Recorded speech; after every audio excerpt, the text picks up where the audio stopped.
Hey, I wanted to talk a little bit about the song before I go ahead and play it. And the idea of the song was I was sitting at the Christmas tree one night and I was thinking about my cousins and I was, sincerely wondering how they're doing. I mean, some of them are gone now.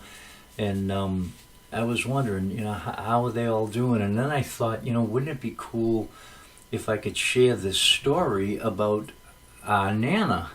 And so that's where the idea came from. Then, of course, I cringed a little bit because I'm back in the lineup in this group. I come from a great family of musicians, and but nonetheless, I said, "Hey, I want to tell this story in the language of music." What I didn't realize was all the friends of mine over the years, musicians and all, and people that have had an interest in my musical career, that they would be interested in the backstory about my grandmother as well, and therefore I wanted to talk a little bit about the song. It's in the key of G. It's a singer-songwriter type of song. It's in 12/8 time.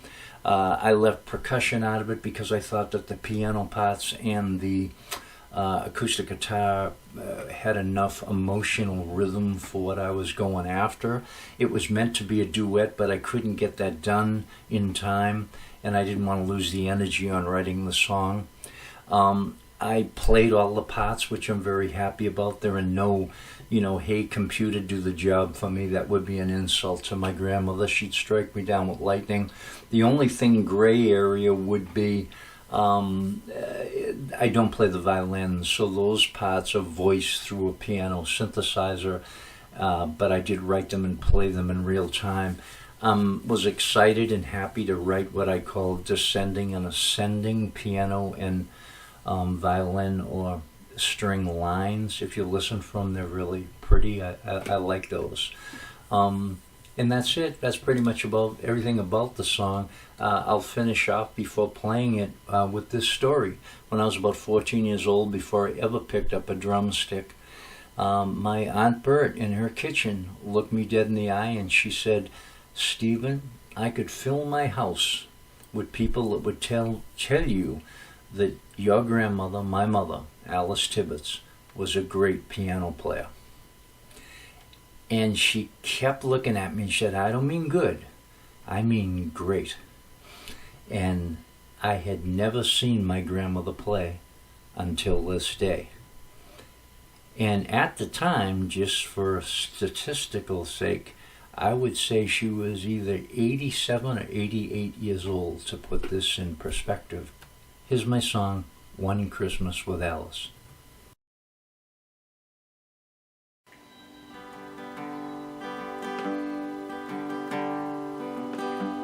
How do you feel at Christmas as you stare at the lights on your tree? What are your thoughts at Christmas? Do you think you could spare one for me?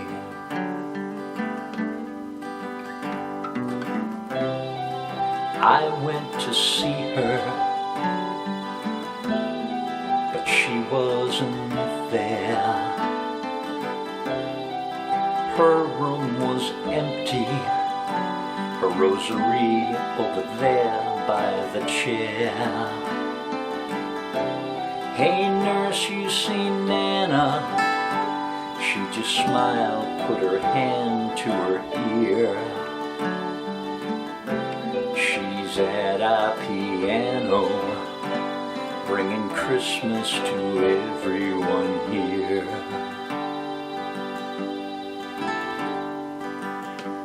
How do you feel at Christmas as you stare at the lights on your tree?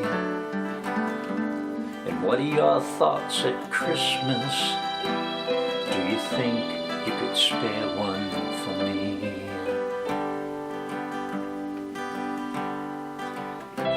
And there sits this old lady, not a piece of sheet music around.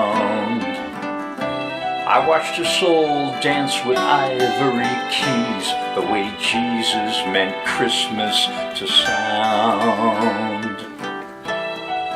100 hearts singing, boys and girls again for a short time. One Christmas with Alice, so much more than a nanner of mine. One Christmas with Alice, so much more than a nanner of mine.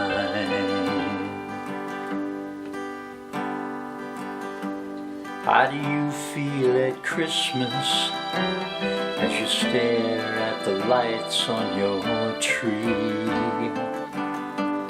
What are your thoughts at Christmas? Do you think you could spare one for me?